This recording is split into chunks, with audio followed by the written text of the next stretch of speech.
something we all need. Gotta have it now if you wanna succeed. Striving, surviving, that's no doubt. Sticking together, we gon' find a way out. So all you young people, give it your. So all you young people, give it your. So all you young people, give it your. So all you young people, give it your.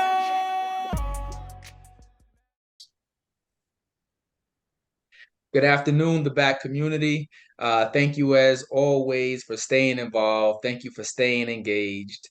Today we're going all the way to the city of brotherly love, to the city of everyone from Freeway to Beanie Siegel to Meek Mill. You know, we're going all the way to Philadelphia today, and we're going to be talking all things math with Professor Akil Parker. And I got a chance to get a glimpse of what Professor Parker was working on, and I was like, man, I got to get you on the back community. So first things first, Professor Parker, thank you for affording us your opportunity. Thank you for agreeing to be on the back community. Thank you. Thanks for sharing your platform with me. Absolutely, absolutely. This is season 4. The theme of season 4 is to dream bigger, right? So in dreaming bigger, we realize that we have more access and more reach to people all over the world, and it's important to be able to tell everybody's story and how each of us are uniquely carving out our own spaces to give back and to make a difference. But I probably slaughtered it a tad bit, which is why my first official question is for you. Akil, please tell the back community more about yourself. What kind of work do you do? And here's your opportunity to tell the back community about you. Okay. Well, I am a math professor at Cheney University. Cheney University, the first HBCU, unless you're talking to somebody from Lincoln University, which will say you. But it really just depends on what criteria you use. They have a valid argument as well. But at the same time, I don't really have a dog in that fight because I teach at Cheney, but I got a master's degree from Lincoln. But, you know, my heart really is at the National Treasure at Morgan State University, where I got my bachelor's from. So, you know, and I just love HBCUs, you know, across the board. You know, even with some of their flaws, you know, I still have love for them as institutions. So I've been teaching math on the college level for the past 6 years. Prior to that, I started teaching high school math back in 2005. So I've been in the math teaching game for like 18 years, and I've learned a lot, you know, throughout my tenure, so to speak, in teaching math. And I also started a company called All This Math because I realized the necessity for math tutoring. And so I started the company back in 2017. And then that grew into a YouTube channel, you know, and during the pandemic as well. The YouTube channel started in 2020, like around March.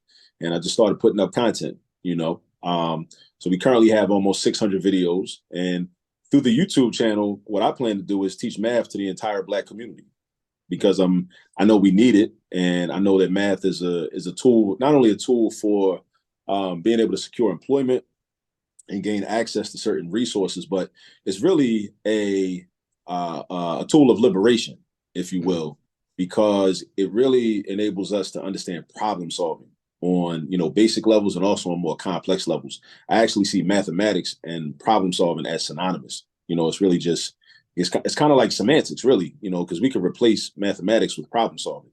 And we all know that you need to be able to solve problems because we have a lot of problems as humans. But when the problems persist, that's when it becomes a real serious issue. So my way of trying to help the community with that is by teaching mathematics, because through mathematics, you know, we can develop our analytical ability, we can develop our critical thinking ability, and we can overall develop our problem solving ability, you know. And also, I also am a writer. You know, I recently published my first book in June called How to Use All This Math, Volume 1. And it's really a guidebook for parents, you know, but not elders, grandparents, uncles, aunts, older cousins, godparents, any adults that have a concern for the well-being and the academic well-being, specifically in math, of young people. Because what often ends up happening, and this is, kind of how we've all been conditioned, I think, even myself, is we're conditioned to kind of outsource mathematics to the schools, whether it be a public school, charter school, or private school. And a lot of times our children, more often than not, are going into classrooms unprepared for math. They're going into math class unprepared. So, and then they're getting hit over the head with new terminology, new concepts that they're just not used to. And, you notice how a lot of times children don't have the same, they don't develop the same type of math anxiety around ELA or English, because if English is their first language, they're practicing English on a daily basis. They're very young. So when they go into the ELA class and they see the vocabulary words on the board and they're copying them down, it's like, in their household, their parents might use those words and that terminology on a regular basis. So they're already kind of familiar. However, when they go into the math class, it's like everything's new. Like I never knew what a ratio was or a proportion is, or you don't know what a percentage is. You don't understand fractions as a concept. If I had $1 for every student that told me they hate fractions, right? And I believe that's because they never learned the concept of a fraction, right? They're just like, oh, it's just two numbers with a line in between. Well, it's a little more to it than that.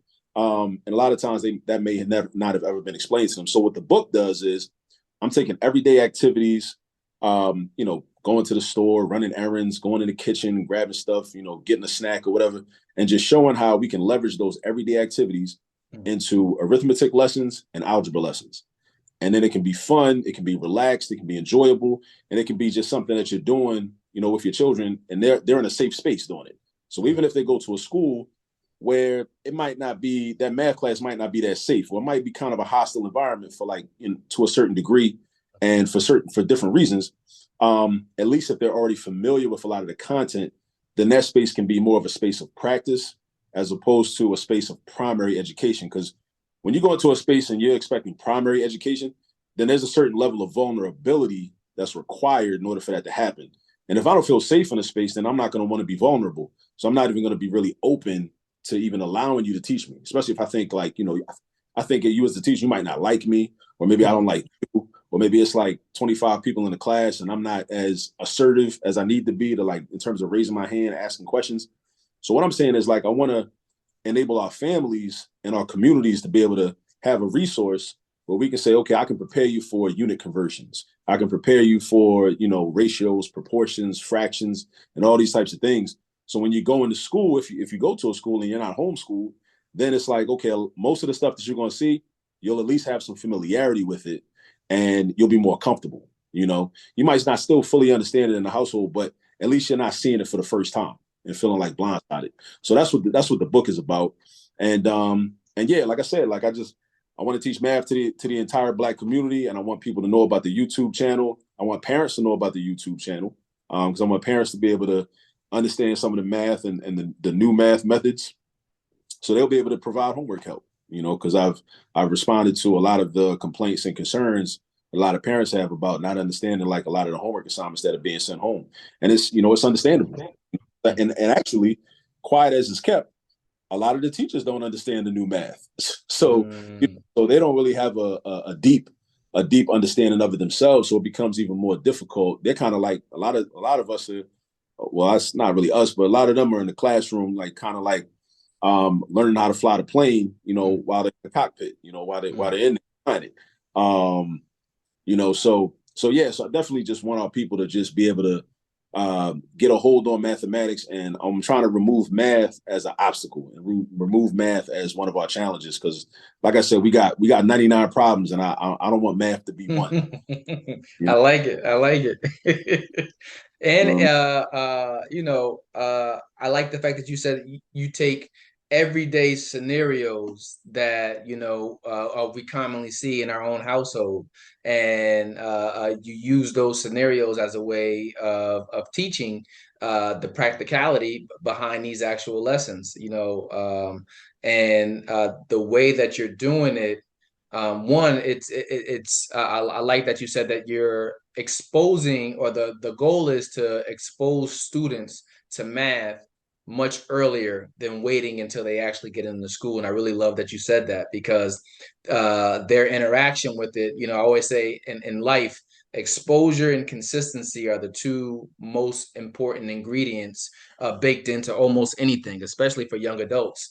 But if you can expose people on a regular basis, to how it should be done. And like you said, it makes them less scared. It actually builds up their confidence. So when they do see it, it's just like, oh, I do this at home too. So I love Right. that you touched on that, and realizing that we're not as helpless as some people often claim or like to believe when it comes to understanding math. But a lot of it for our scholars or for our students has everything to do with the way that we approach it as adults. Yeah. And yeah, I like that. I like that. What is it about math? What is it about math? What was it that always or that piqued your interest, that led you down a career filled with math and an entrepreneurial opportunity with math as an author? Well, it's kind of like a roundabout path. I became a math teacher essentially because I had a baby on the way back in 2005, and I was expecting a child, and but prior to that, I was a bank examiner with the FDIC, Federal Deposit Insurance Corporation. That wasn't a good fit for me. It didn't work out. I was about to be fired, but I ended up resigning because the supervisor came to me and was like, if you resign, then you don't have a termination on your record. And in the event that you want to get another job with the federal government, it looks more favorable on you, that you don't have this termination. So I did that. I resigned, and I was kind of looking for my next move. And again, I had a baby on the way. So, I was like, okay, I got to do something. So I kind of started doing some after school tutoring. And then that led to some substitute teaching, even though I was trying to stay away from substitute teaching because I was like, I never wanted to be a teacher. I kind of bought into the propaganda of, these kids are this and these kids are that. And I end up, a lot of people say, ask them if you want to be a teacher. The first thing they say is, man, I end up smacking one of these kids. It's like, right? That's what everybody says. So Facts. I kind of bought into that a little bit too. But then I said, you know what? I think let me try this. So I did it was a long-term substitute opportunity in North Philly. And, the person that ran the agency told me, just go for 2 days, see if you like it. And if you like it, you can stay. If not, I'll find another, placement for you. So I went for the 2 days, and then it was a Friday. And I said, let me think about it over the weekend. And then I sat and I thought, and I was real introspective over that weekend. And I was like, you know what? This seems like something that if I try to become good at it, I probably could become good at it. And that was back in like early 2005. And, here we are now, 18 years later. And it's one of the best decisions I made, and I've learned a lot over the time. What I'll say is, in terms of my appreciation for math, I've appreciated it for different reasons at different times in my life.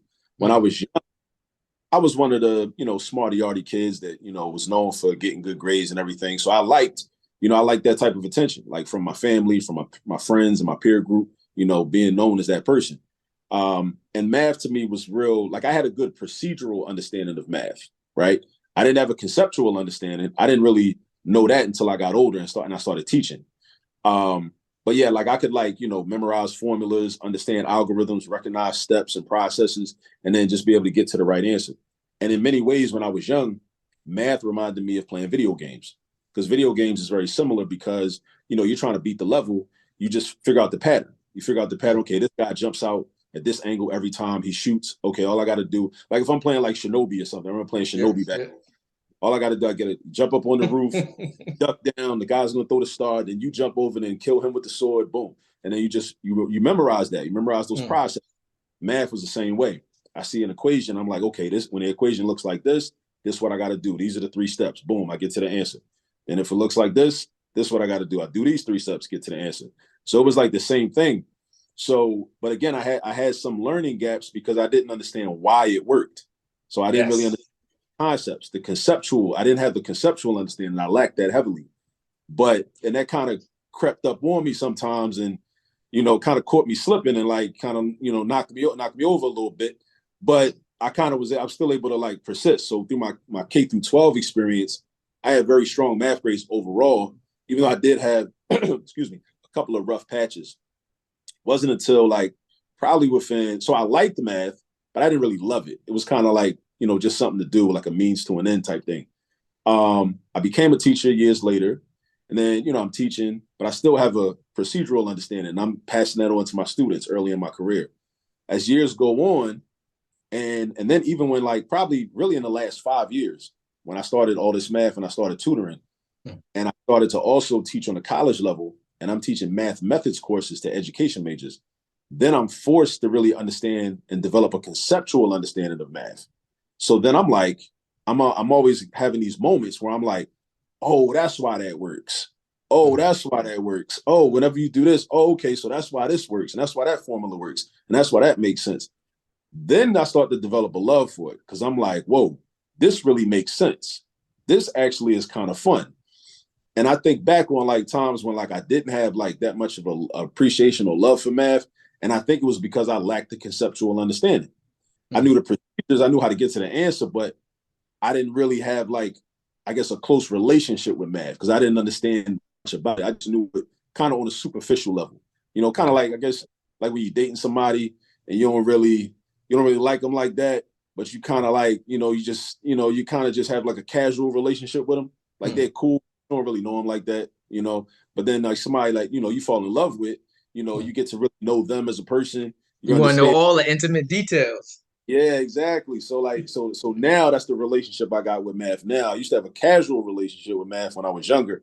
Now I got a more like close relationship with her. So now it's like, we rocking and rolling, right? So that's where I am now. And now I'm just like over, I guess, the past few years, I've just become very determined to just pass that on to students that I'm tutoring personally, or students that may watch the YouTube channel and need some math support. I want them to really understand, kind of like, what people say, like be the person that you needed when you were younger. Like, so that's what I'm doing with the YouTube channel. Also with the new math parent workshops that I'm going to be doing. I want parents to really feel like, because I've taught adult learners a lot of times in my past. I worked in, the military veterans upward bound program at University of Pennsylvania. I've taught like adult learners in a program where they, had previously dropped out of high school and they're trying to go back and get their diploma, like 60-year-old brothers and sisters and 30-year-olds, 40-year-olds, all ages and whatnot. And just seeing that moment when they're like, oh, I get it now, or oh, it makes sense, or where was you at 40 years ago when I was in Algebra 1? And when I needed you. Like, miss, I wasn't even born yet. You know what I'm saying? Like, so I could have taught you. But yeah, so that's why like I really like enjoy like helping other people to understand, and the more I understand it, I'm like, you know what, this really isn't that hard. I also believe that there's a lot of negative propaganda around mathematics, which makes us feel like it's hard. And a lot of people approach math with this defeatist attitude and this belief that, you know what, I'm gonna lose. I'm gonna get these questions wrong. It's gonna be too hard. So it kind of freezes and limits their cognitive ability when they go into math class because they already are pre-programmed with that idea that they're not gonna do well. So I'm trying to kind of also like deprogram and reprogram people like, listen, like it's really not that hard and I can prove it to you. Now you are gonna have to practice. It's not sweet. You are gonna have to practice because like even on the YouTube channel, like I tell people like, I showed you how to do it. Now go get some practice. Because some people are under the misconception that, all it takes is like, it's kind of like learning through osmosis. Like they think like, well, it's like a spectator sport. I can watch you do it and then I'm gonna automatically like be a master. You are like, nah, like I'm giving you the steps, but you got to actually practice and like roll your sleeves up, get your hands dirty and really do a bunch of problems. You're still going to make mistakes and that's okay, but you're going to learn it. You know what I'm saying? So that's why math is like, really like personal to me because, I know how it feels. A lot of people don't do that. They kind of assume they see me like making my posts on Facebook about all this math all the time. And, I'm tutoring and I'm helping people with math and I'm teaching math and I'm showing like, examples of what I'm doing. And I'm going to conferences and giving talks about math. So I think they fundamentally think that, well, this always came easy to him. Well, it didn't, like not all the time, and a lot of times I wasn't one of the students that would just get it a lot of times. I would just get it sometimes, but a lot of times I had to go home and study, I had to go home and practice. So a lot of people don't know that either. So I know what it feels like. I know what it feels like, to sit in the class and like, you're looking up at the board and like, what is he talking about? What is she talking about? And then at the same time, like you sitting in class, you're in middle school or whatever, and it's like, you need to ask a question, but you don't want to raise your hand because it's like the cute girl. You don't want her to think you're dumb. So you just kind of like embarrassed and shy, like, so you end up not getting what you need, like not being an assertive student. So like, I know how all that feels because I've been there before. So I just want to like, help people since I can kind of relate, I can relate to feelings. And that's what makes you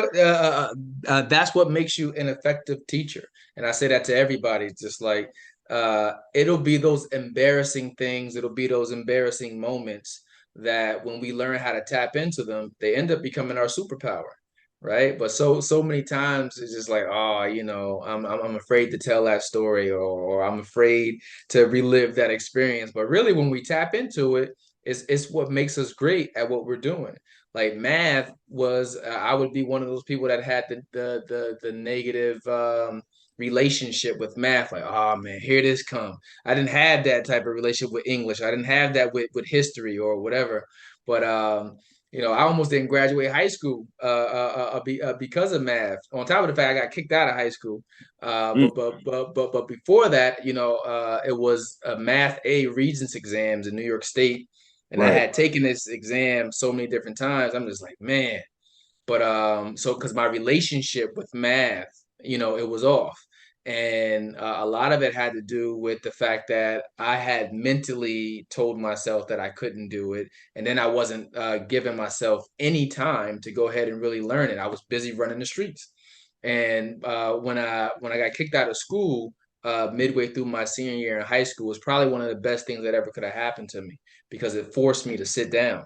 It forced me to forced me to reassess my own life, and like, well, Tyrell, unless you want to be running these streets here for the rest of your life, unless you want to not graduate, you're gonna have to spend some of your own time getting used with math, getting comfortable with it.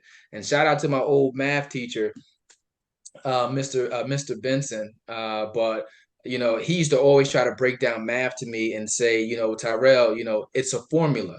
Understand the formula. You got it from there. But the way my brain is wired, I always had to ask why, and I was just like, but why? But why? Right. He's like, Tyra, stop asking the why. Just do the formula. You'll get to where you're supposed to go. And I'm just like, but why? But Right. why? But long story short, was so ironic is that something that I hated earlier in my life, in my career, which was math, is something that I do regularly on a day-to-day basis now.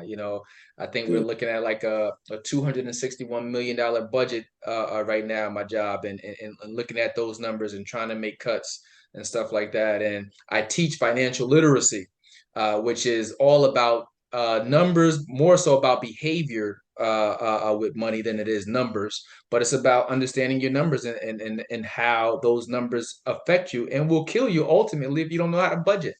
So it's just really funny how God has aligned my life to still be around this one thing that I avoided so much earlier in my life. But when you allow those experiences, like I said, that ultimately become our superpowers, when you allow those experiences to no longer hold you back, or to no longer be embarrassed by them, but embrace them, it makes you a better and effective communicator at what you're trying to communicate, which is why I'm sure you're a great professor, because of your own experiences and realizing that process. Like you mentioned a word that I love earlier, introspection. You went through that process of examining your relationship with it, which ultimately helps you to relate to other people as you're teaching it. Yeah. Yeah. Yeah. And shout out to the HBCUs too. I didn't get a chance to say this earlier, but I come from the greatest HBCU ever. You didn't mention that, and I know we talked about Lincoln, we talked about Cheney, we talked about Morgan, but we didn't talk about the Johnson C. Smith in Charlotte, North Carolina. So shout out to all HBCUs, man, and yeah, but Cheney was definitely the first. I don't care what Lincoln says. So. They're gonna come for you, man. They're gonna on, man. Let me see. One of the things that I definitely wanted to ask you, because math is, like I said, it was something that presented a roadblock to me. I'm sure it's something that continues to present itself as a roadblock to a lot of people, but it shouldn't. But a lot of it has to do with that mental defeat that we have. So as parents, most of us are adults, but like you said, you're working on a new program that is to be more engaging with adults, so that adults can understand the concepts, and then once we can understand those concepts, we can better explain them to our children. But tell us more about that program and what the hopes is with that, because I think I was just telling you offline, like last week I was doing math with my son, and I'm reading it because obviously, like you said earlier, math is more it's more problem solving. If you really took the numbers away and just gave the problem, you'll still go back to math, right? But anyway, I'm reading the terminology. They asked this question, and I'm just like, what is that? And I'm just like, what is that? And I asked my wife, and she didn't know it. But I love the principle behind this new emphasis and this new program and curriculum that you're teaching. Tell us more about it. Yeah, so what I want to do is I'm going to be doing what I call new math parent workshops, or all this math, new math parent workshops, right? Where I'm really just trying to, like, answer a call, because I've been consistently over the past 10, 15 years listening to, I've heard the concerns and the complaints from parents about, the new math. And it's not like new math is kind of a misnomer, because it's a newer way, it's a different way to expose math techniques and methodology, I should say, in terms of instruction, which really speaks to the question of actually what you talked about earlier of like why, because like there's a heavier emphasis on, okay, why does this work, and being able to let students see visually in a lot of ways, whereas before it was just, okay, well, I'm going to give you the algorithm, you memorize the algorithm, and just work out the problem every time, and then you finish one problem, you go to the next one.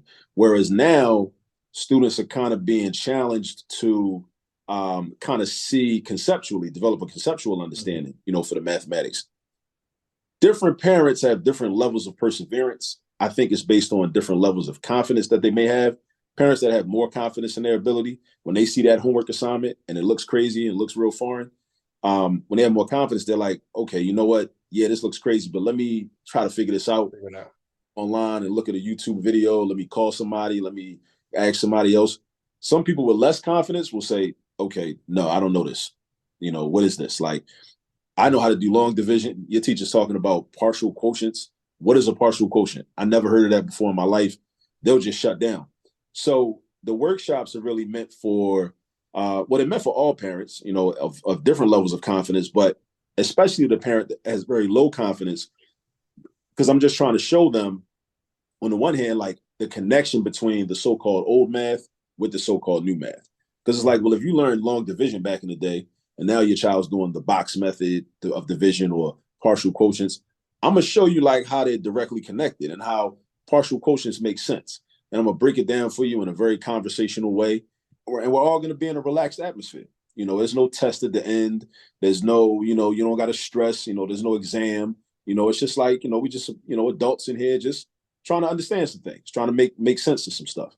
So that way, when your child comes home, you can feel like, okay, I can help you, and then you think about what that does to you, for your child to know, okay, well, when I get home, like, even if I don't understand the teacher, even if I don't like the teacher, even if I think the teacher don't like me, you know what?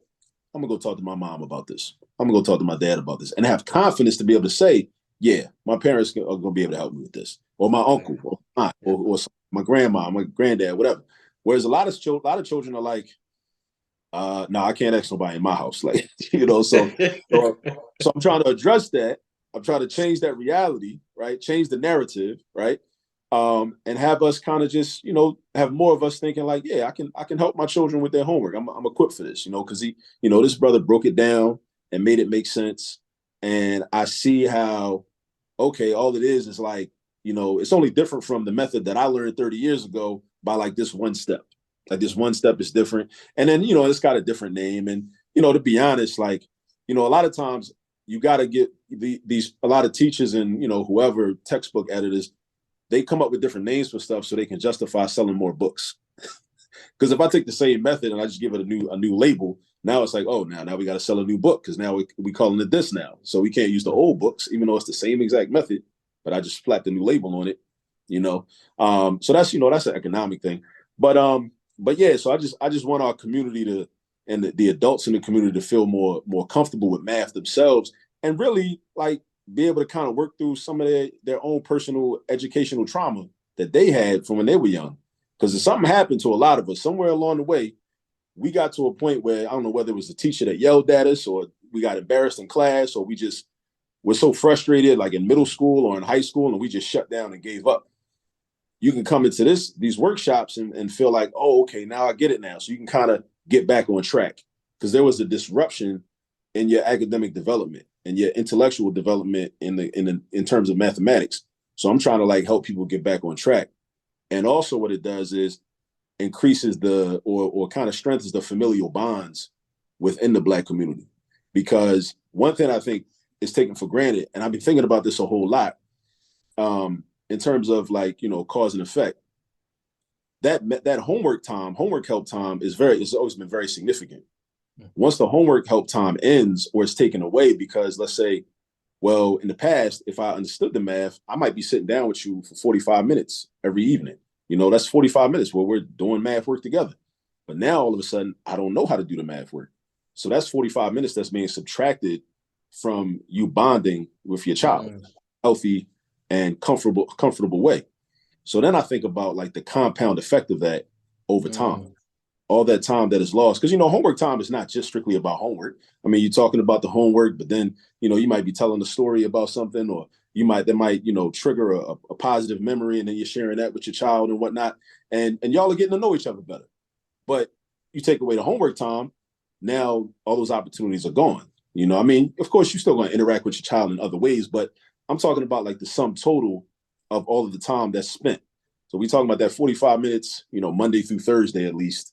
It's just gone, and then I wonder about like the long-term effects of that, like that child growing up. Maybe it was some lessons that they could have learned from the child, some influence from the parent, some lessons, that they could have learned, in that time. And then maybe, unfortunately, when they get older, get to like teenage years, especially for young brothers, maybe the streets start looking more inviting. The streets start looking more comfortable because of that lost, bonding time with the parents. And then, there's a lot of conversation about gun violence and, things of that nature. Well, I think we got to start reverse engineering a lot of, these problems that we see in our communities, and try to look for like the sources of where, some of these young adults or teenagers, where things were left. And we start looking at the source. And my belief is that one of the reasons is that there's a loss in homework time. And I think that can be a significant contributing factor to why there's a lot of the issues in the community. Not the only issue, but like I said, a contributing factor among others. So, if we can help the parents understand the math, then the parents will be able to be like, yo, okay, I'm gonna help you with your homework. Let's sit down, let's get to it. Then, it'll lead to some more positive outcomes. Yeah, and if it just made me think about COVID.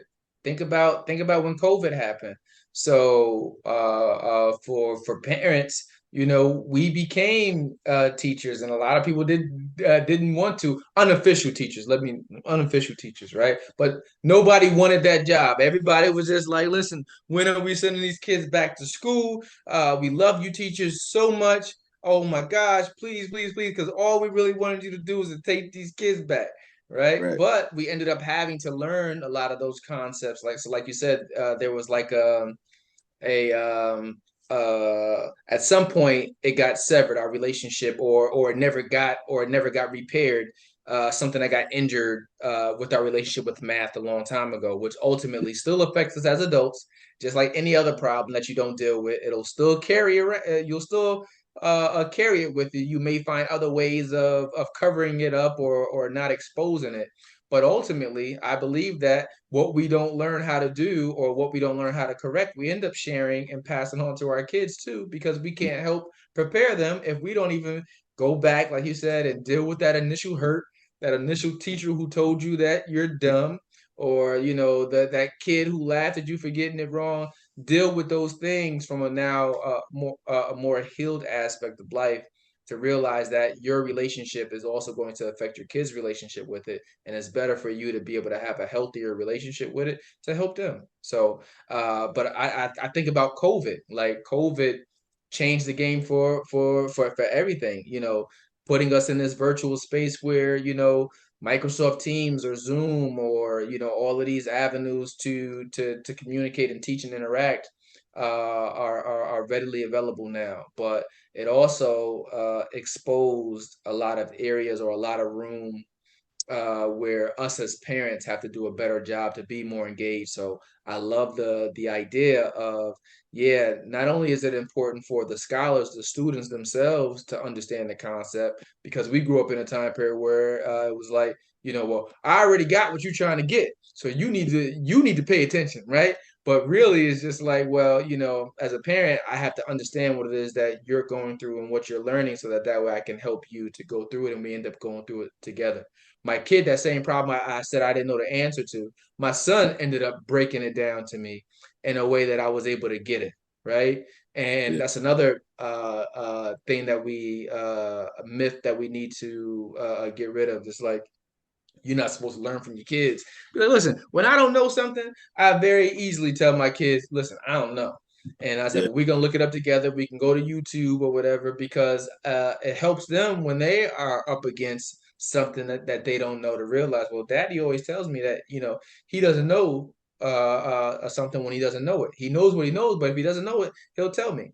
So, Yeah. I took the advice, and I watched my 7-year-old son explain this concept to me to a way that I was able to get it. And then we were able to get the correct answer for the problem as well. But, parents got to be willing to forever learn, the same way that we want our kids to also forever learn.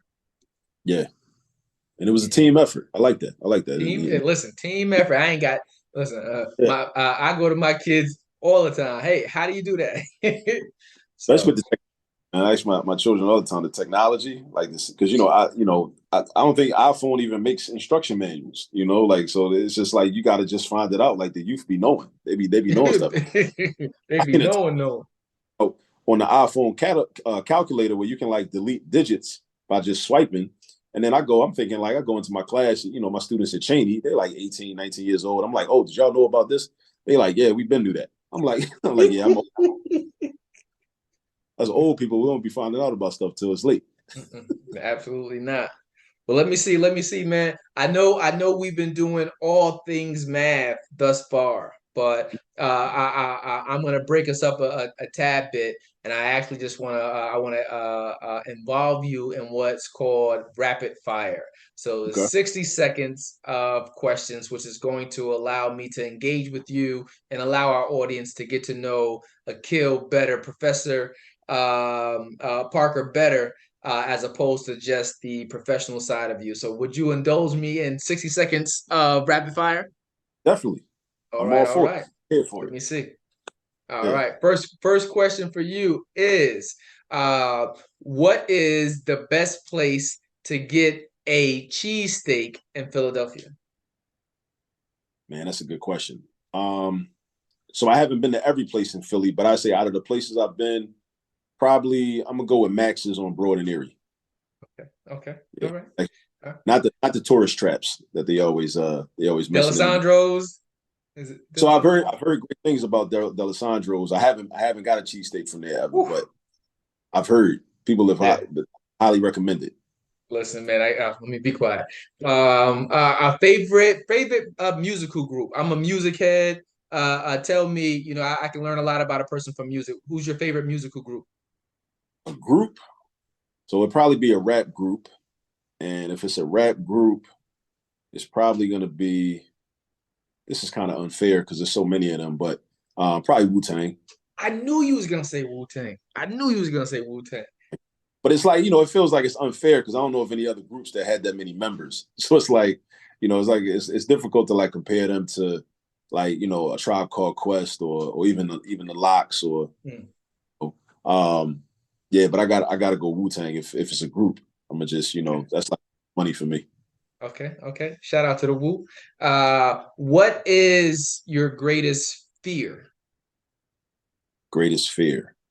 Um My greatest fear is probably that I won't be able to prepare my children for the world that I brought them into. Mm. That's one of the things that really drives me. Being able to, do everything I can to have them prepared to be responsible, handlers of power, responsible, decent human beings, as adults, not just adults, but as teenagers, or even, my oldest is 18, my daughter's 11, my baby boy is 4. Just, that's the thing I fear, that is something that I might be lacking in, that will prevent me from giving them all that they need, or my own personal issues might stand in the way of me being able to prepare them for, everything that they need. That's what I really fear, because I'm like, that's not even fair, because my issues shouldn't prohibit them from, having the best life that they can have. I agree. I agree. Let me see. If you could live anywhere in the world, where would it be and why? So, unfortunately, I've only been out of the country once. I've only been out of the United States once, and that really wasn't even far. That was only to Canada. I just went to Toronto, years back.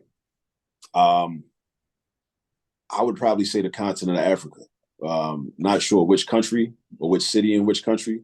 I'm thinking maybe either Ghana, or maybe go over on the East Coast, on the east side, maybe Tanzania, Kenya. And why? Just because, it's the motherland. From everything I studied about it, everything I've, all the positive that I've seen, even with a lot of the, challenges with, colonialism, and, but even still, I think the positive probably still far outweighs the negative. So That's what I'd probably say. Okay, absolutely. And if you had to choose one, what would your favorite holiday be? Favorite holiday? It's a good one. It's a good one. Last one for rapid fire. My favorite holiday is a politically incorrect holiday, because it's Thanksgiving, right? So we know more now about, what Thanksgiving really stands for, but at the same time, it is one of my contradictions, because it's about the fellowship and about, the family, spending time with family, and always, I have such positive memories, growing up, especially because my family, like I was born in New York, but we relocated, moved to Baltimore. I grew up in Baltimore, spent my formative years in Baltimore, but every year Thanksgiving break was something to look forward to, because I got to go back to either New York. New York was my mother's side, Jersey was my dad's side. So I would be back there for Thanksgiving. So it's something I would just always look forward to. So I got such an emotional, connection to that holiday. So, but again, like I said, we know more now. So it motivates me to try to, do more to try to, make the world a better place, because, and that it's like a reminder that, while it's a positive experience for me, and at Thanksgiving, it wasn't so positive for, a lot of people. Some other people. Okay. Um, Okay. I'm laughing. This is probably gonna be the worst joke ever, but I'm gonna do it anyway because I'm authentic. So it makes me think about, because I know we're talking about Thanksgiving. We're talking about um the nostalgia that you have, that you share. I have it too, right? And but then it's also like the nostalgia of the holiday itself, what it means for us, the family, the food. But then it's like coming into a newness and a new knowledge, and then realizing that Christopher Columbus and the word tamalo and what he was really doing to the natives, right? It was horrible. And what's funny was that I I almost took a teaching job right after undergrad. I almost ended up in Norristown, Pennsylvania, And I almost took a teaching job because, you know, I love the power and the impact that a teacher has.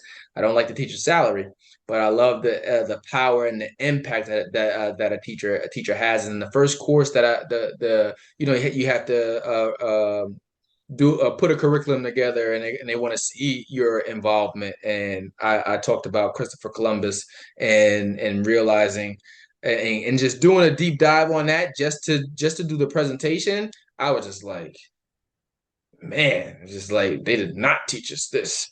And Right. and what's the name? But it made me think about it. It was just like you can't throw the baby out with the bathwater, right? Because it's just like R. Kelly gave us such a beautiful body of work, and it's just like after everything that came out with R. Kelly, this was the bad joke. Which is like, do I not listen to him at all anymore? Can I not? So, you know, it's kind of like Thanksgiving. It's like, do I gotta get rid of all my good memories because of Christopher? So, Yeah. I mean, it's a challenge, but I think that, you know, I think that there are ways that we can repurpose it, you know, if we are, you know, really repurposing it. And then we got to consider, you know, we live in, you know, a society where, you know, like we don't control like when the holidays are. So we don't really control when we have the opportunity to go like visit family that we haven't seen in a long time. So, you know, we take advantage of, you know, those opportunities. And, you know, I mean, I guess it's just one of our many contradictions. As humans, we have a lot of contradictions. I try to minimize my contradictions, you know, to the best of my ability. But I think that, I guess it's like, you know, about you know, is it a net positive when we look at all of our actions, activities, and behaviors? Is it a net positive or is it a net negative? You know, so it's like, yeah, we might, you know, recognize Thanksgiving, but at the same time, we also recognize, you know, the slaughter and the genocide and everything. And then, you know, if on a daily basis, you know, 365 days out of the year, we're trying to work to make the world a better place to, like, you know, end the types of genocide that are going on now and create a world where genocide will never happen, then I think that begins to make up for it. okay. Fair enough. Fair enough. Yeah, fair enough. What was it? Was something else you said I was going to go back to, but forget it. If it comes back to, well, thank you for indulging in rapid fire. Like I said, I really enjoy that one. But I enjoyed this next question the most. Out of 4 seasons of doing the Black community, this is probably one of my favorite questions. Um, um, if you were to define success, Akil, how does success, or how would you define success for you? Helping to build the strongest Black community that I possibly can, and, you know, being part of a strong collective, a strong group, people that are like self-actualized, people that are healthy in all the different ways of health that exist, and yeah, just being part of a strong community and a healthy community, and being able to say that I contributed to that in a significant way. Okay. Okay. Would you say that's always been your goal or your definition of No, success, or do you think it's changed. Yes. Okay. Earlier in life, I was much more, especially like, you know, I would say around after college, during college, after college, and in my 20s, was much more individualistic. You know, just, you know, get the money, get the job, get the money, get the, you know, the material trappings. But you know, as you progress and as you grow, and then especially being a teacher, and then like being with young people on a regular basis, and then like really, and then like also studying different things, and learning about different worldviews and different political views. And then, you know, I've made a shift toward being more collectivist, you know, more of a type person, and kind of privileging the community over myself as an individual, but also realizing that if the community grows and the community wins, if I'm part of that community, then by default, I win anyway.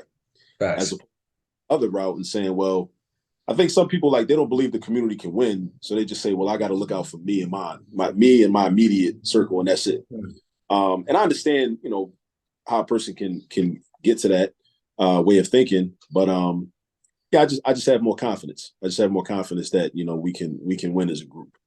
You Okay. know, I like that. I like that. I think Um, I think you're even challenging me right now, just on that one thought, and it's just that I think in a lot of ways, one, it's very important to I live by this philosophy: audit your circle, right? So constantly look at the people who you are surrounding yourself with, and realize or ask yourself if this person, he or she is positioned in my life where they need to be, or have we grown out of alignment with one another?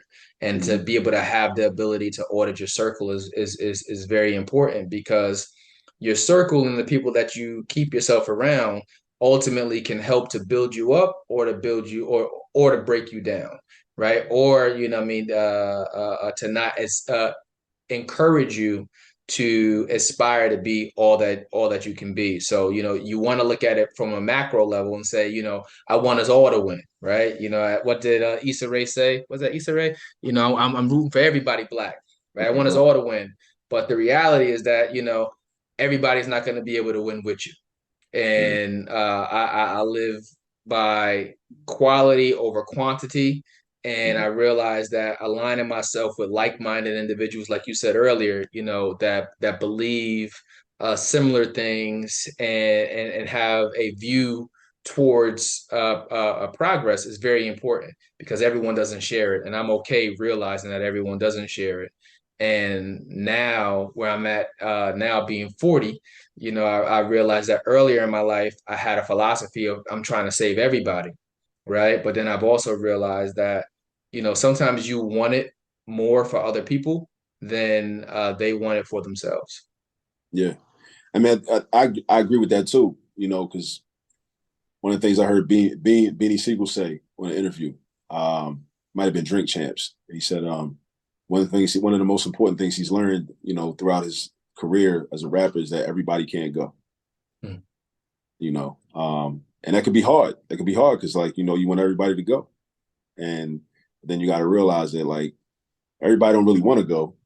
They may claim they want to go, but going actually requires a price, and everybody may not be willing to pay that price.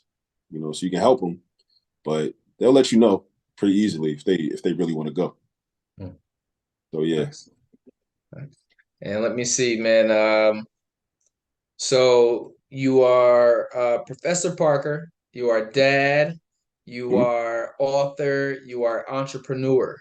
How do you maintain a healthy work-life balance? Well, that's pretty easy. I don't. I don't. I got to be honest. I don't. I wish I could. I think I'm at a place now where um, I'm making some sacrifices right now so that I will be able to, because I have certain goals in mind, and I'm kind of, I'm doing too much right now. I, if I take an honest assessment um, of my life right now, I probably am doing too much, and I do need more hours in a day, or I need to figure out ways to delegate responsibilities. But then I guess my holdup with that is, like, even that has its own learning curve, like how to appropriately delegate responsibilities, who to bring into the mix, and all of that. But I mean, I try to slow down. I do try to slow down sometimes, though, because what I've also learned is that your body will let you know. Your body, you'll get sick or whatever. Like, I thought I was gonna make it through the whole pandemic without catching COVID. I hadn't caught it, and I felt like I was special or something. You know what I mean? And then I ended up catching COVID like at the end, like last November. I didn't get COVID Hmm. till last November. I thought, and I'm like, damn, I thought COVID was over. Like, so I was like, you know what? I think this is a sign, man. Like, my body's telling me, like, you got to chill, bro. Like, you're doing too much, man. Like, so, but and I'm the type of person, like, I rarely ever get sick. Yeah. I don't, like, usually catch colds. I mean, I do, but it's kind of rare. Um, but yeah, your body will remind you. So sometimes I do try to, slow down and sit down for a minute. But yeah, right now I don't really. I wish I could answer that question and give some advice to some people, but I can't. Okay. Because I Fair enough. don't have the work life balance. At least not right now. You know. Um, yeah. Yeah. There's I a matter of appreciate. fact, I want to shout out a brother who wrote a book. I haven't read his book yet, but I did grab a copy of it. Brother who lives, I think he lives out in Cleveland. He wrote a book called Heal Thy Hustle. You might want to have him on your program because I Okay. think his book is actually about that. It's about, people, that are active, doing a lot, moving and shaking, trying to get things done, trying to build institutions and, change the world and whatnot, but also showing how to create that work-life balance, So I need to, this is a good reminder. I need to pick up I think the book is like, if it's not back here, it might be, it's in this library somewhere. Um, yeah, I need to grab that though. But yeah, he might be a good guest too. Okay. Okay. I want to shout him out. He's a good brother.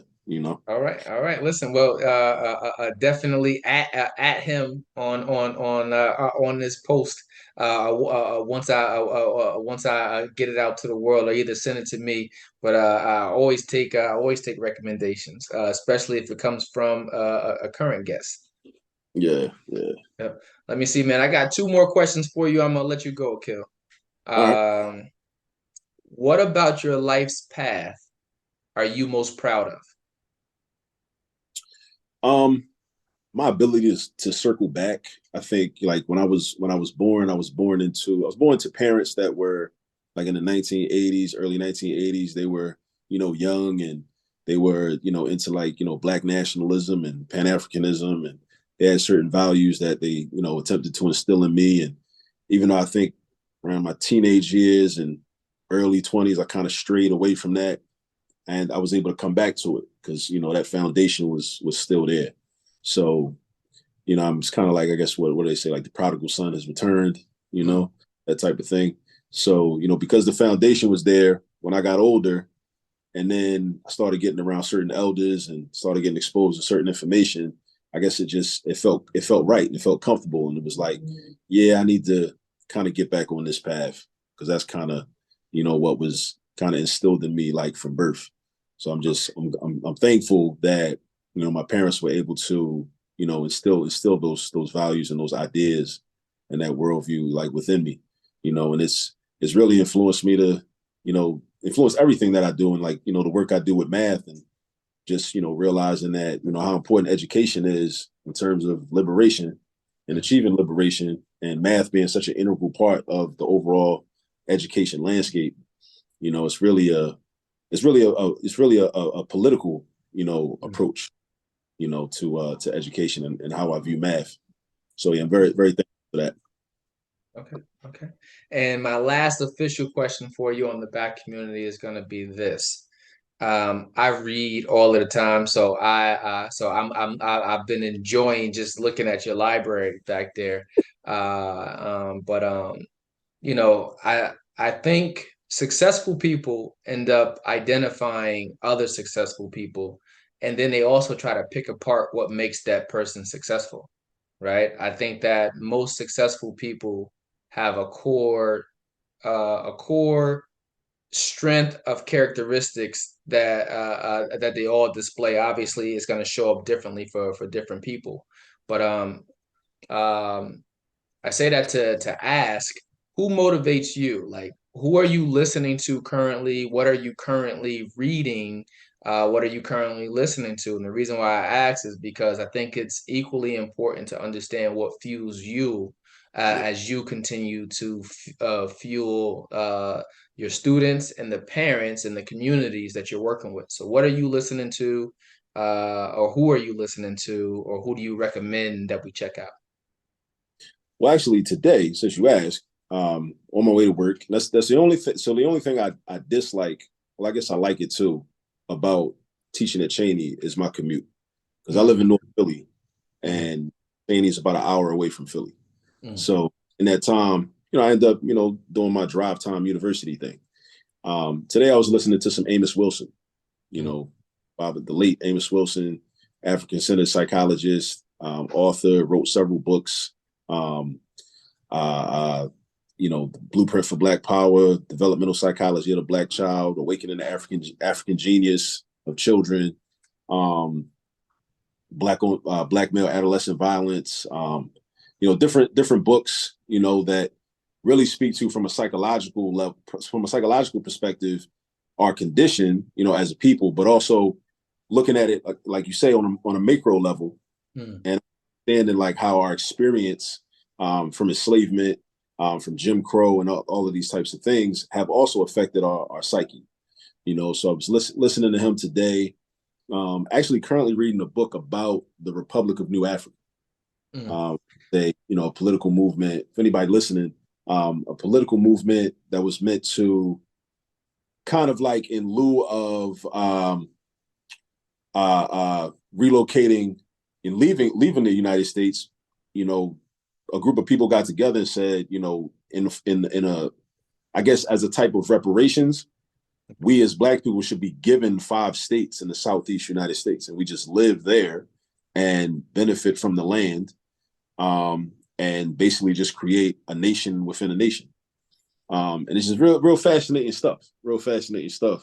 In terms of like, like the planning and just the ideas that they had, and I saw recently in a documentary last year that Rosa Parks was actually affiliated with the Republic of New Africa.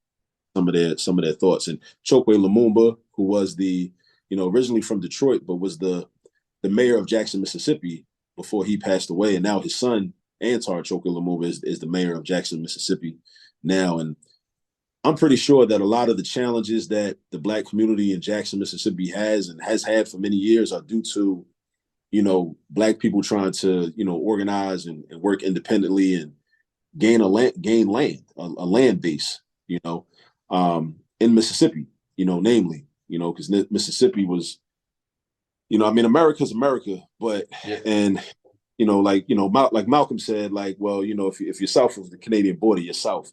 But, so I don't want to make it seem like Mississippi was worse. I think it was worse in certain ways, but we have to be clear that, America is America. Like, you can experience that type of racism all over the place. Yeah, and New York State had the highest level of slaves. Most people don't really realize. But yeah.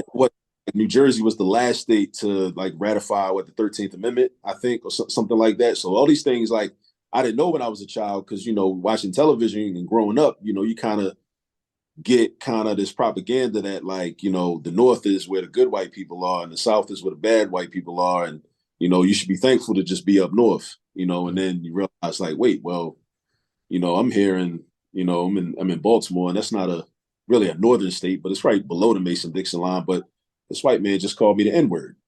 What's going on? Like, wait, this isn't what the media has been telling me.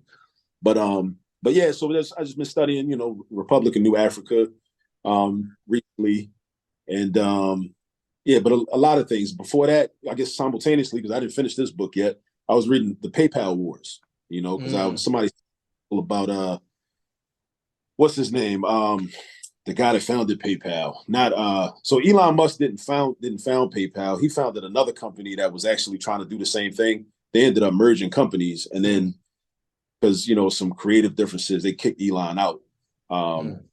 He was still on the board, I think, but he was the CEO at one point. They got rid of. Is it like Peter Thiel or somebody? The guy that took because I read this article about this guy like using the Roth IRA to like finding loopholes in the Roth IRA and turning like $2,000 into like $5 billion or something like that, because he did some type of like maneuvering and whatnot. So then he was one of the founders of PayPal. So I was like, well, let me learn about PayPal. I mean, I've been using PayPal for a long time because I used to, back in 2006 when I found out about eBay, I started like buying sneakers on eBay. So I was feeding my sneakerhead habit on eBay, and I was using PayPal. So I was like, this is interesting. Of this company. And, that was kind of enlightening, learning like about different like business practices and the marketing that they had to do as a startup company in the tech industry, late 90s, early 2000s.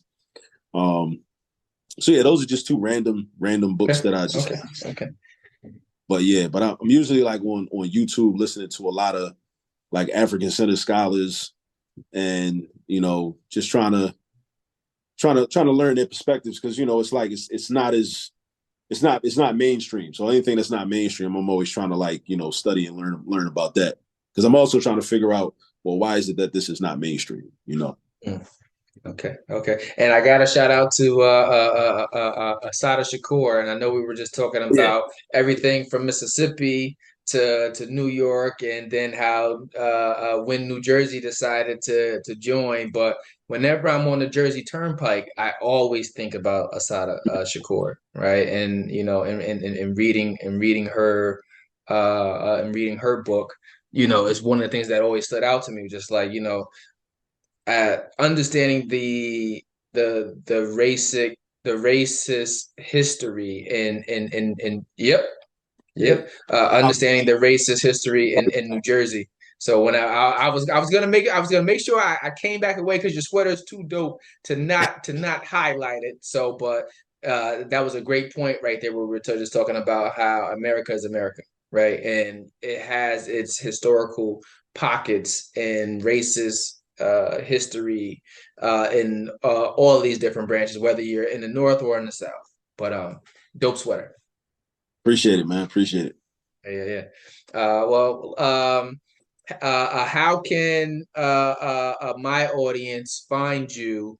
Tell us how we can find you on social media. Tell us how we can find you at your website, and when do you expect to have the new series of talks, the new series of trainings for the adults available, and how can we consume those? Please let us know how to stay up with all this math.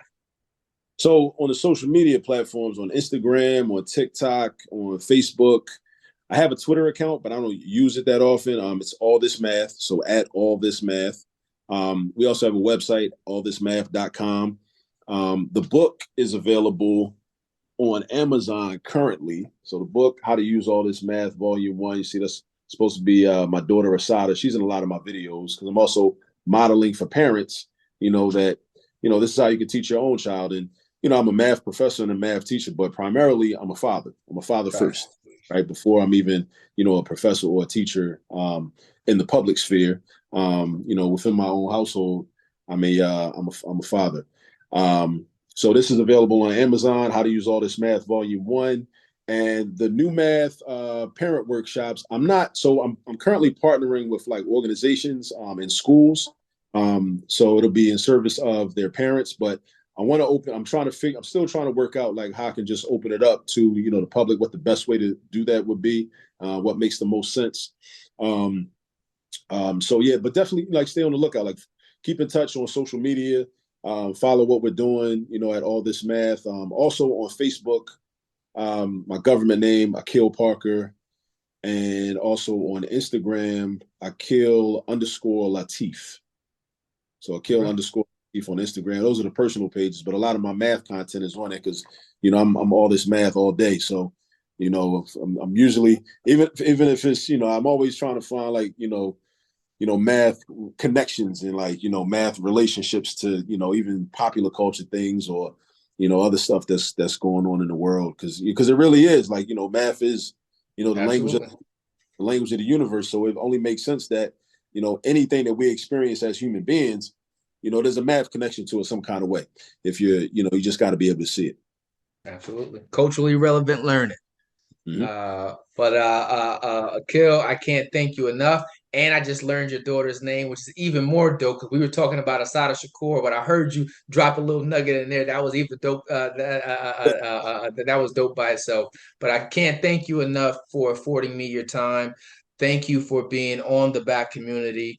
I hope everybody goes out. I'm gonna go out and go grab me a copy of Volume 1 myself. I should have had it already, but I didn't. But I'm gonna grab me a copy of Volume 1 because it's very important for me to be able to, as my kids continue to matriculate, be able to connect with them in all ways and all things math. But thanks for being on the platform, bro. I can't wait to get this out to the world. And I wish you continued success in all things that you do, man. And I'll play catch up with you next time.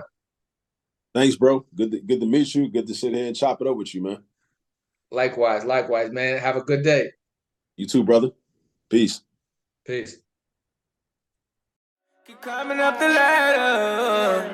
A Black Lives Matter. They matter. matter. So all you young people, give it y'all. So all you young people, give it y'all. So all you young people, give it y'all. So all you young people, give it y'all. Matter, matter. A Black Lives Matter. They matter, they matter. A Black Lives Matter.